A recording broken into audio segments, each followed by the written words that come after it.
Hi, welcome to the Pastel Elephant Part 5, and lots to cover on this video. We've got the trunk that I'm going to have to detail, and that's what I'm just starting on now, just reinstating the darks again. So you can see I can still see the ones that I put in before. They need to go a lot darker, need to get the highlights on there as well. Then I need to work on the elephant's body. That shouldn't take too long, not that much detail in that, and it's a little bit more blurred out. Then I've got the real work to start on the water as well. So that's all going to be covered in this video, and then the final video is going to be bringing all of that together. So the real time of this video would have been about 5.5 hours again, just so you know how much time roughly I'm spending. I'll be shrinking that down obviously again so we can put it onto discs down to about an hour. So you're still going to be seeing everything that I do. Obviously some bits are going to be a bit faster again, but when I'm changing those techniques I'll be coming back down to real time. Now the trunk obviously is a real centre of interest of this whole drawing, so I'm gonna take my time on it. I want to get it just right. I want to get that three-dimensional look, that feeling that the baby elephant is pushing that trunk towards us, and a lot of that is going to be down to the contrast, the highlights and the shadows. So I'm just going to carry on getting some of these lines in.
Now you see I'm doing a very similar technique to the one I used on the legs, on the leg of the adult.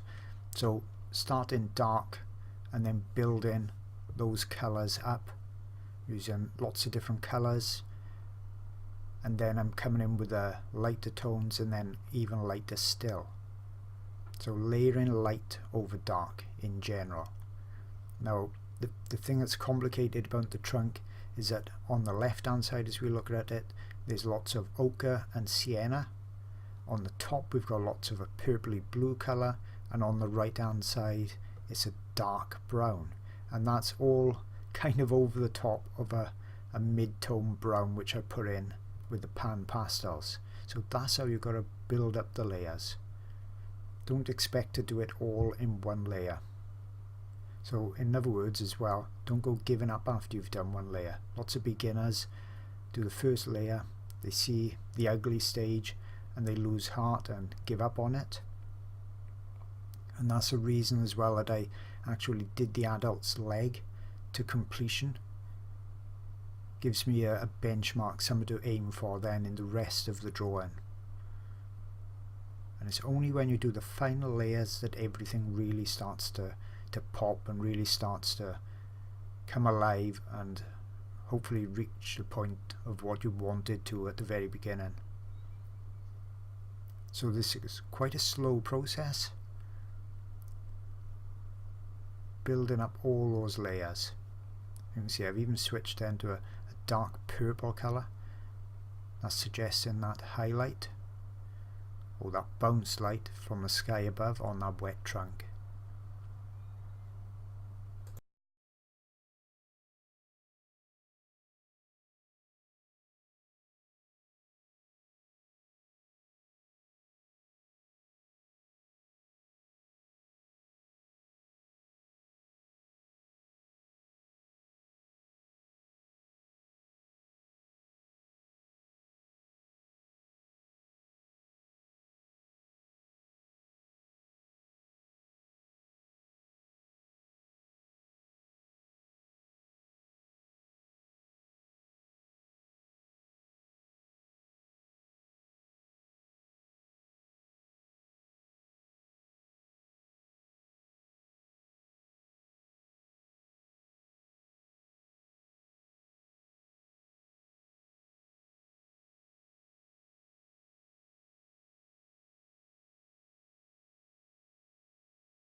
And that's the process I'm going to keep repeating now on each of these segments of trunk as we're coming down.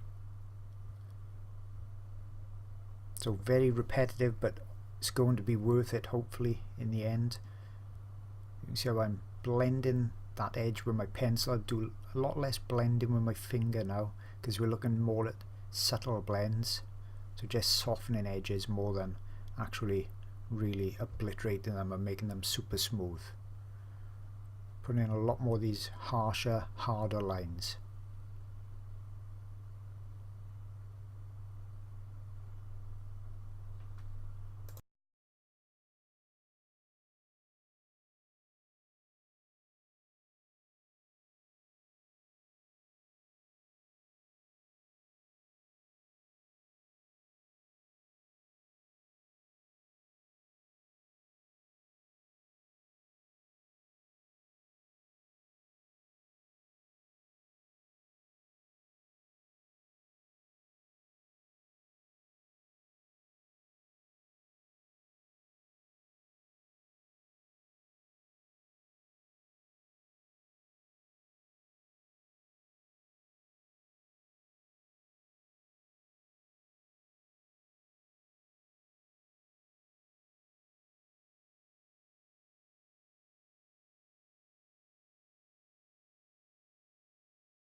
Here you can see I'm coming in with a lot more highlight, and you can see that effect now on the trunk where I've pretty much completed that top section and I'm coming forward layering those highlights on. So I'll just let this section now go at real-time speed so you can once again see in a very detailed fashion how I'm building up these layers.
So with this front section of the trunk now, watch how it'll really start to look wet and come alive and look like it's coming forward as I put on these much brighter highlights on this frontal section. And once again, this is another real-time part. You see I just gently touch it just to soften it ever so slightly every now and again. I'm really concentrating on showing you a lot of this in real time because I know it's one of the more showy sections.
Now under the trunk it's a very dark area, so I'm using that new pastel, that Prismacolor NU pastel, because that's my darkest dark.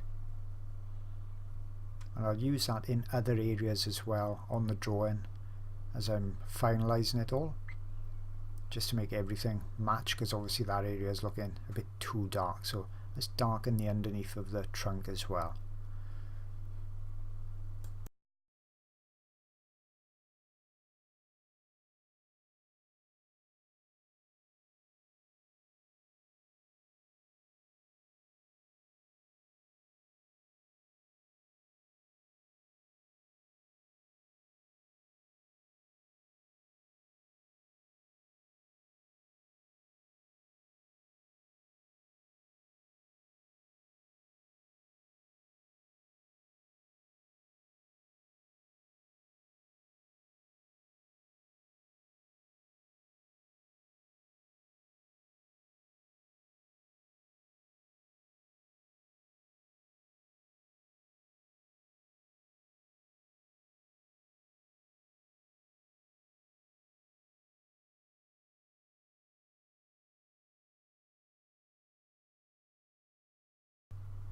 Now while I'm on this section, I might as well do a little bit more work on the very tip of the trunk.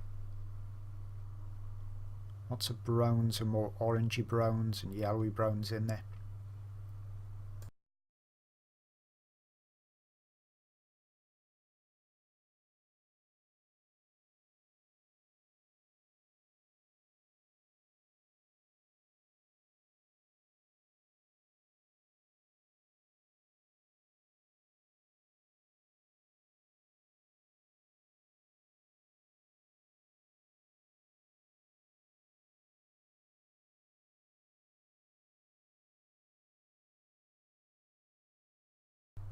Okay, so I think that's pretty good for the trunk for now, and I'm mixing up just some more of that browny colour, grey brown colour for the body.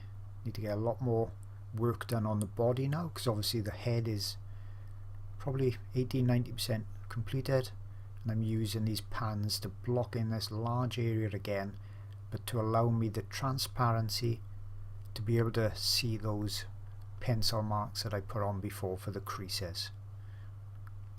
I'm putting a lot more of the warm tone in it this time.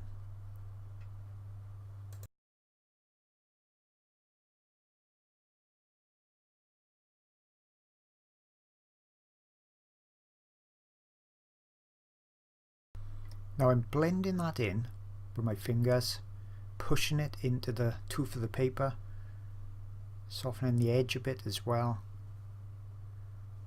and that prevents it all from lying on the surface of the paper, because I need to get quite a few layers on this section. And the next thing to do is just simply reinstate these lines just so I don't lose them, as I've done all the way throughout the drawing. I've always been trying to keep my drawing as accurate as possible.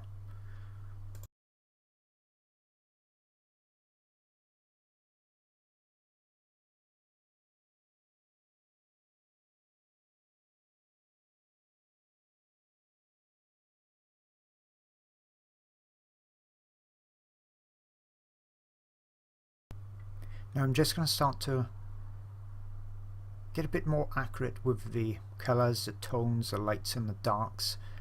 There's lots going on the body, lots of subtle changes of lights and darks, and the pencils I'm going to be using a bit more of on this side like this, because I've got a bit more accuracy with them, and the colours are a little bit more what I want as well. So using that glassine paper to rest my hand on,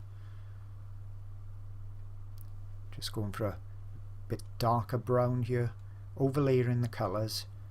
Not worried about them looking a little bit scratchy, that's all going to add to the texture, and I am going to blend it a bit with my finger as well after I've got these tones down on there.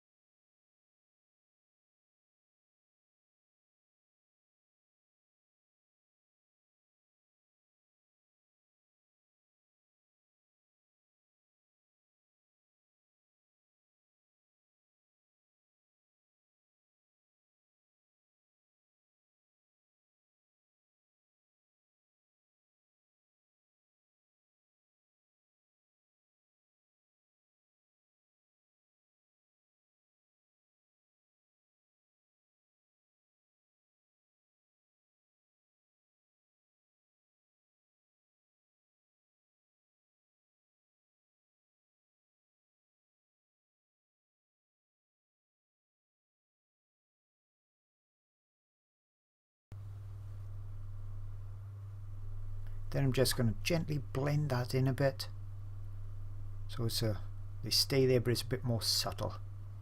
So clean finger, just large circular type of motions.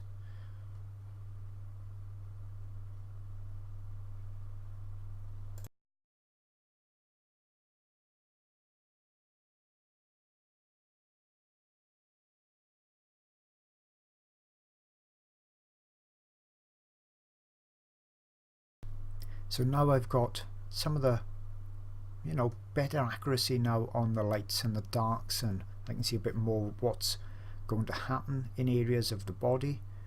I can start to get more accurate, and I'm going to go over that layer again. Same technique, but obviously I can get much more accuracy now that I've got that kind of map underneath.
So the body needs to be detailed as well. I'm going to use that same technique that I did on the ears. Slowish technique, but I don't need to be as accurate. I need the body to blur out slightly. So this is real time. So you can see I'm not going too slow. This is the dark areas, these are all the little creases, and I'll come back in then with the mid-tone and the highlights just like I did on the head, the forehead, and layer those lighter tones on, and I'm going to make it all slightly blurry as this receding back in the scene.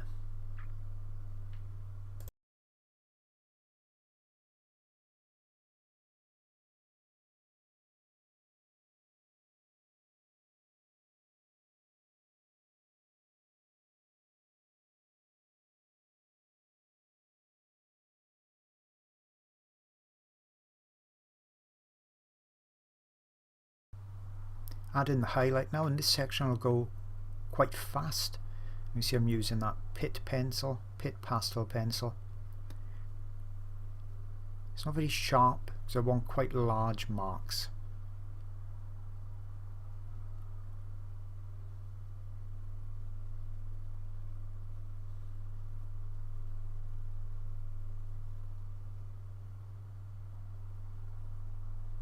So you can see I'm pretty much like kind of like going in between those creases that I've just drawn on.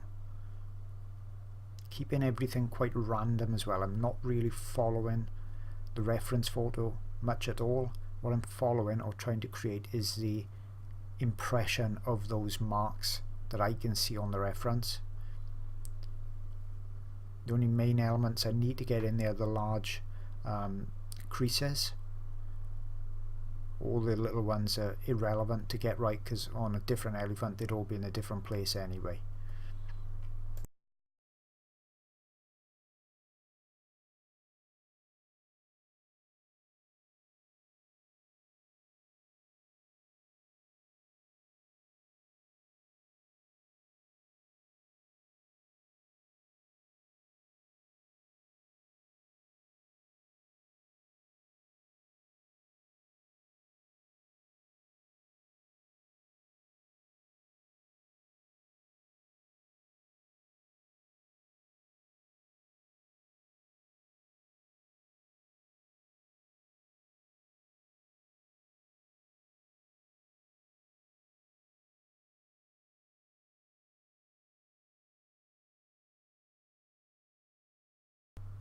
Now that whole section only took me about 10 or 15 minutes in real time, so you can see that's quite a fast technique, and I'm just going to continue this now over the rest of the body.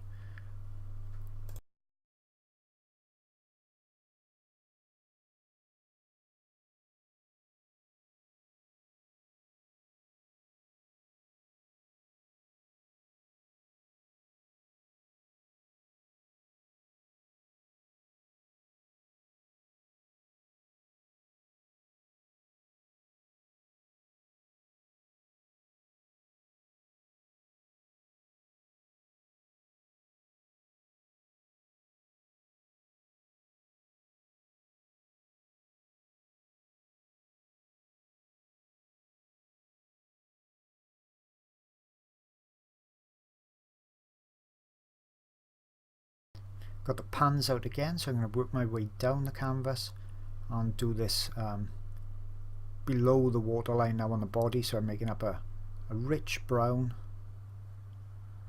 I can just lay this in pretty quick, push it in with my fingers, and then start to detail that very similar to the way I did the ears on the bottom of the elephant. And it's going to be a lighter tone, a richer, warmer tone under here.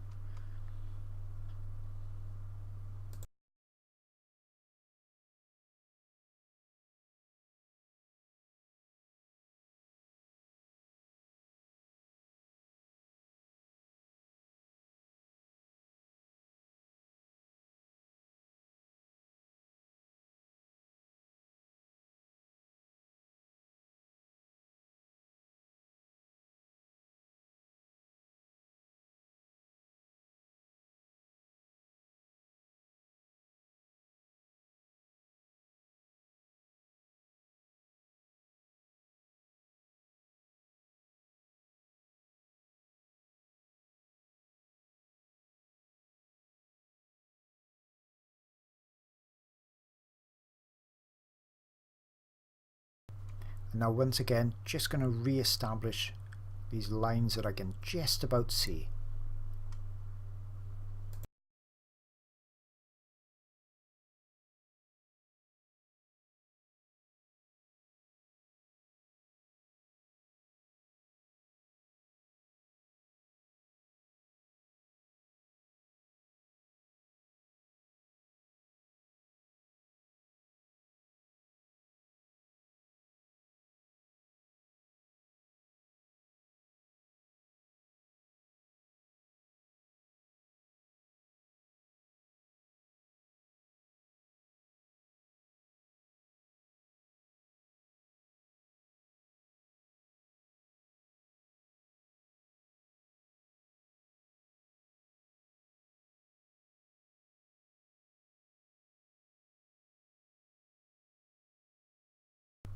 So same technique again, just going a bit lighter, and this time it's a bit more intricate. I've got to go in between all these little squares now with the mid-tones, and then I'll come in and put in the highlights where required.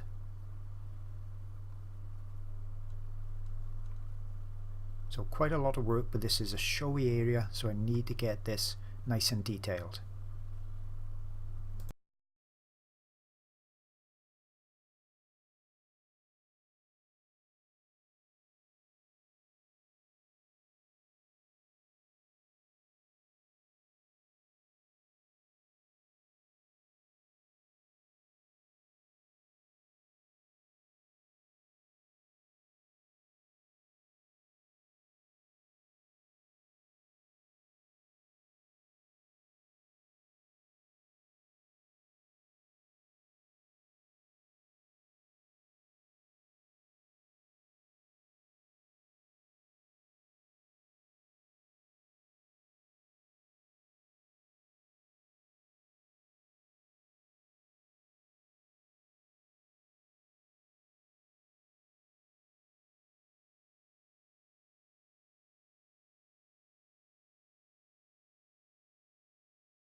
So I've got the mid-tones in, I've got the darks in, re-establish a couple more darks, and now when I come in with those highlights, that's really going to make it look wet and add a lot more interest to this section. And because I'm using pastel matte paper, putting on those layers is no problem at all. That's the beauty of this slightly textured paper, really grabs the pastel into the surface.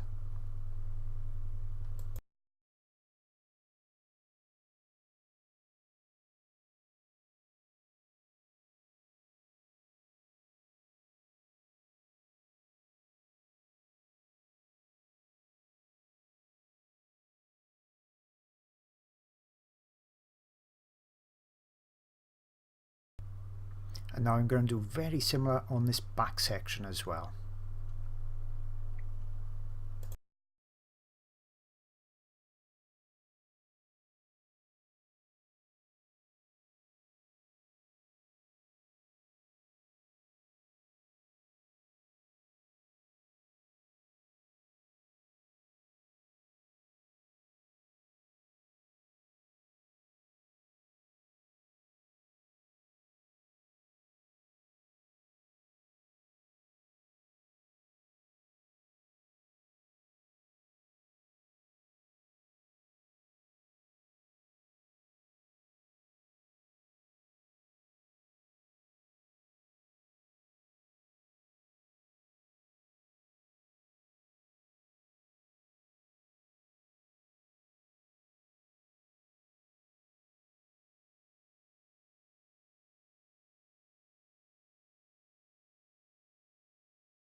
Okay, starting to work on this very complicated water, and if you're a bit nervous about doing water on whatever subject you're doing, or you want to practice water, this is possibly not the best one to actually practice on yourself because it is extremely complicated. So there's a lot of much easier subjects you can try out than this, but the principles will be the same. Because it's so complicated, I need to get my reference pretty close. Then I need to map out where these major elements are going to be, and that's what I'm doing now with a pencil. Then I need to block in those elements, and you can see that on the left hand side. Then and only then will I start to refine the shapes and start to add the details on the top, the highlights, right at the very end. So you can see how I break it up into small pieces.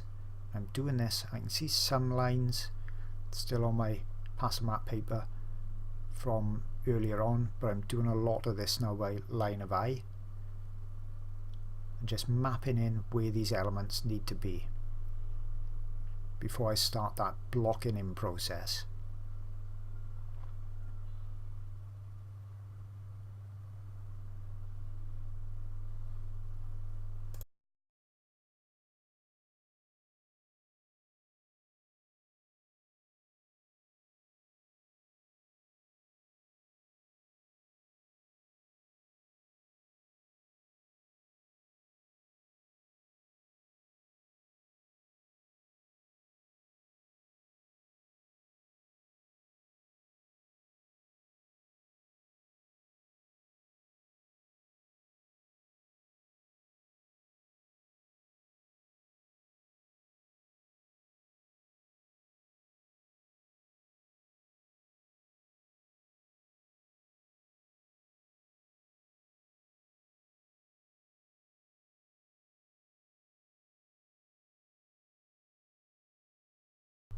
Here you can see that once I've blocked in a lot of those darks, then I can start to suggest where these blues are going to be. They'll sit on top quite easily.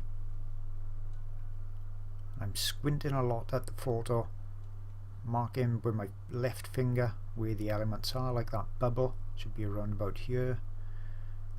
Softening it in, pushing it into the paper,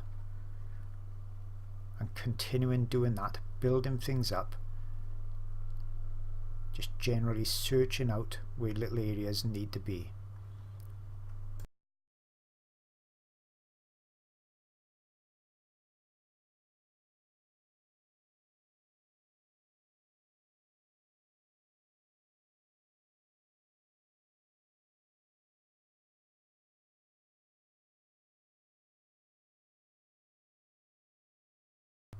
And of course I need to do this section as well, so I've got a different part of a reference photo. The printout helps me on a thing like this when it's so big to actually see more easily where the elements go. I can look at my screen in front of me for more accurate colours, but I do like to get a printout done at the correct size just so that I can glance up and it's right there by me. So continuing that process exactly the same now on this right hand side.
I've zoomed back now because now I'm looking at the water as a whole myself. It's the first time now at this stage where everything has got some pastel on that water section. So now I'm looking at it, squinting a lot and trying to really get those elements on this lower section in the right place, especially more the kind of the highlights and the middle highlights, and getting the blues where they should be as well. So this is still the underdrawing, but just refining it that bit more.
And as I slow it back down into real time, you can see how this section has taken a long time to do.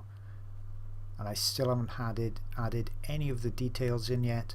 I'm just doing a little bit more kind of refinement to see how things are going to work. But what I'm going to do now is leave this section, start on the backwater again, the blurred backwater, and come all the way down, refining it all the way.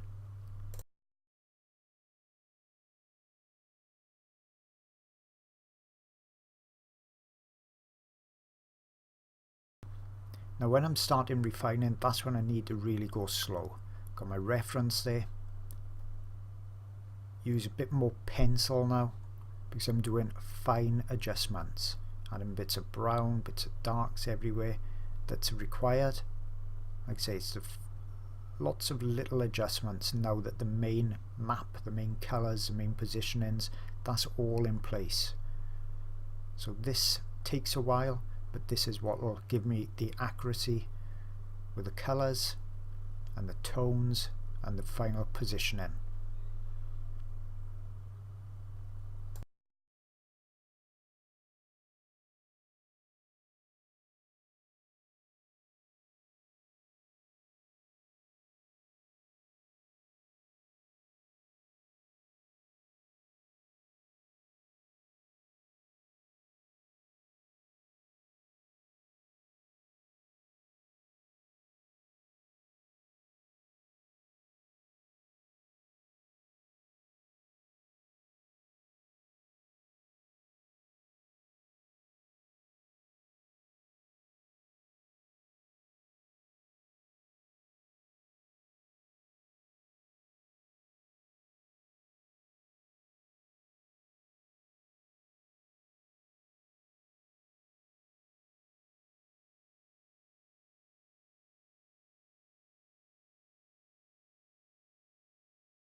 So as you can see, still working on kind of refining that distant water, working my way down because I don't want to be then leaning on it too much.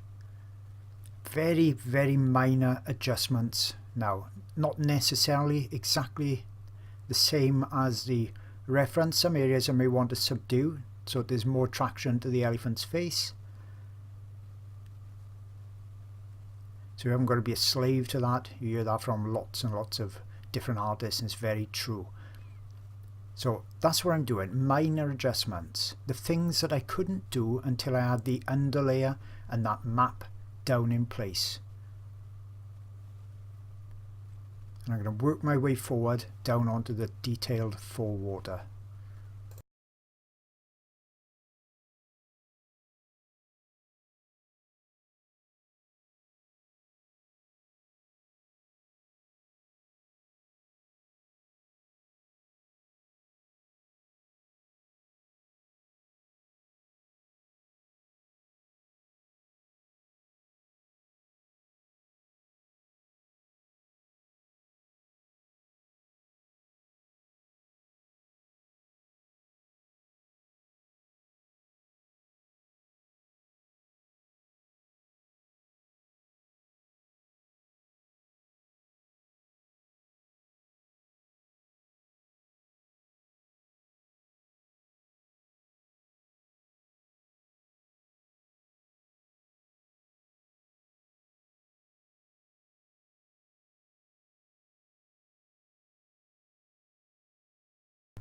So this is the section now that no doubt lots of you have been waiting for on the water, add in more of the detail, and I'm treating it very similar in technique to the way I did the skin on the elephant.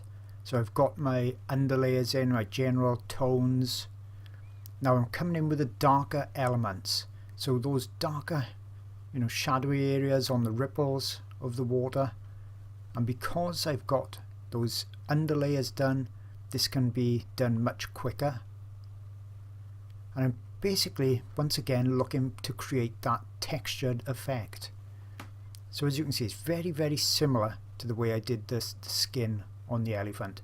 And I'm just going to keep refining and refining. So going in with these darks first, then if I need to go in with the midtones, I will, and then it'll be the highlights on top.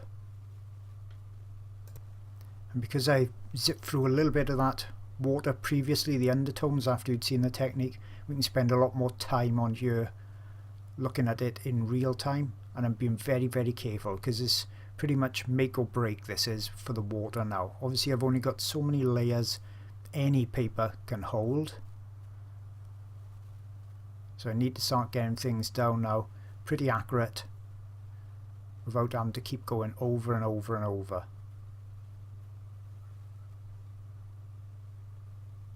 So you can see I put in the base colour because I wasn't happy with the vibrancy of what I had there. Now I'm putting in the darker tones. Then I can put in the highlights, and the highlights is what's really going to give this water structure and form. And if I get all this wrong, it won't look real at all. And then the fact that the elephants turned out good and detailed will be irrelevant, because all people will concentrate on is how the water didn't look real at all. So it's just as important to spend time on things like this, on surroundings, on the habitat. If your subject's got a lot of habitat in it, you've got to spend as much time on there, and in fact this will be even more time on the water than the elephant itself.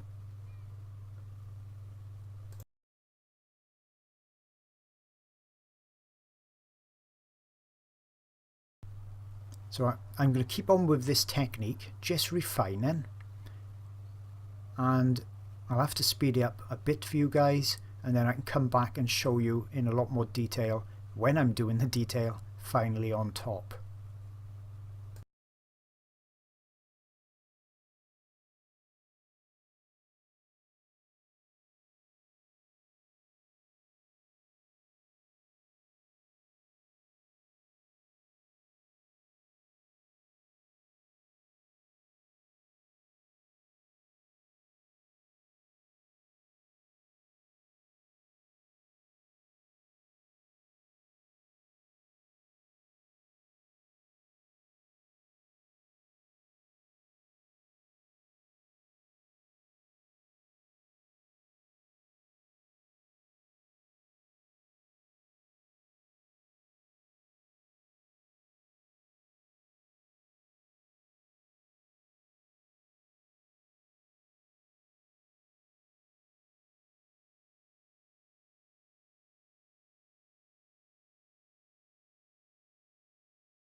So as you can see, I've slowed it back down again, just so you can see how I'm refining other bits.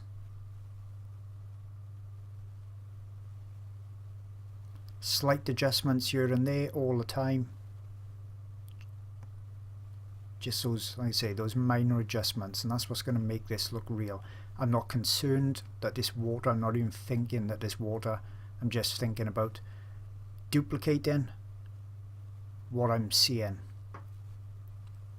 If I get that right, it's going to look like water to the eye anyway, because don't forget, we're painting just on, or drawing just on paper.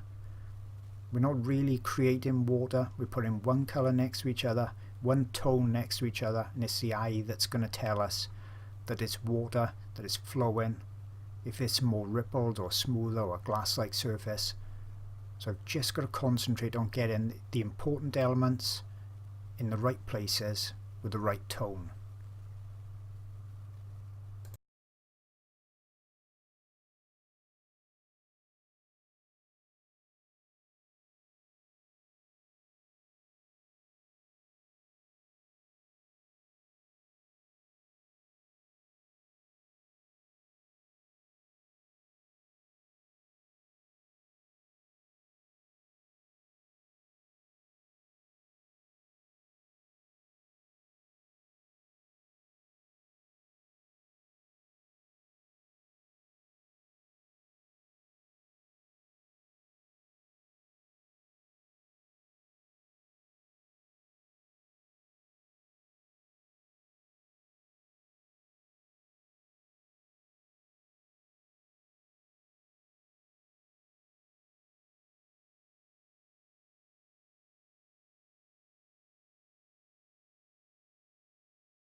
Okay, this is the section where I really start going to town on the details itself. These little Conti sticks work very well for punchy highlights because they've, you know, got a lot more colour in them, or at least a bit more colour in them than the pencils, a bit more powerful, and I can sharpen them up just like a pencil.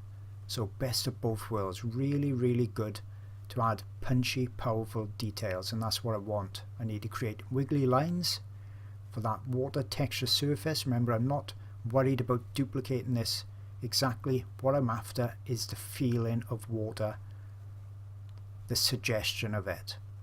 So I'm going to let a lot of this go real time, just speed it up in a few places.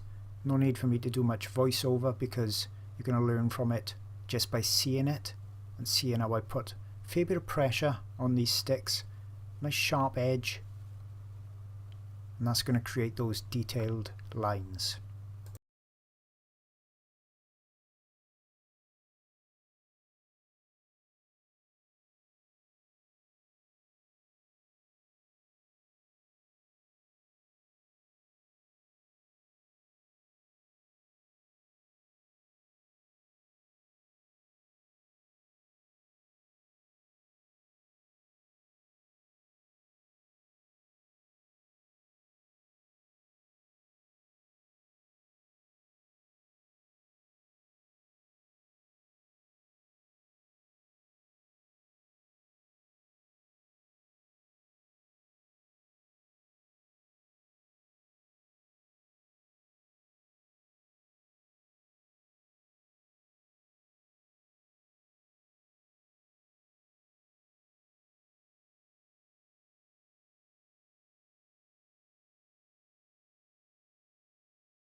So you can see that's really starting to come along now. Don't worry about how it looks in comparison to the reference photo, because as I said, the photos don't show up the same on screen anyway. You can see I'm just softening slightly where required, not much now. I don't want this too soft. It's pretty much on the same plane as the elephant, so it needs to be sharp and detailed like the elephant. You can see I'm using different corners. That's keeping them nice and sharp even when it's a square end. If I want a very sharp end, I've sharpened, you can see, against glass paper, sandpaper. If I want a flatter or wider mark, I can use that more blunt end. So you'll see me just flip it around every now and again.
And now I'm putting on the individual very bright areas of blue, and this Derwent pencil is the nearest, most accurate one to the colour I'm trying to match. I'm using firm stroke to deposit quite a lot of pastel down. These Derwent pastels are a bit softer.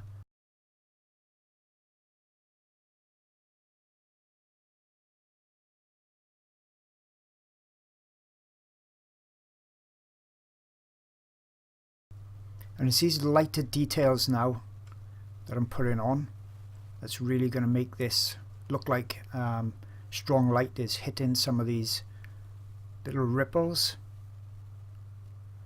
It's going to give it another dimension again.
So as you can see, those last couple of layers have really made a big difference. It's not completely finished yet. I'll come back to it with even more highlights and just minor adjustments. But that's taken a very complicated water subject. I broke it down. It's still complicated, of course. It's still quite advanced techniques. A lot of being able to see and recreate what you're seeing.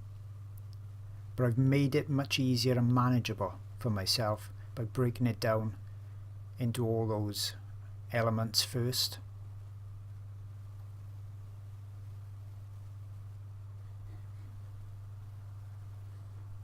And the effect is turned out pretty good. I'm really happy with how it's turning out.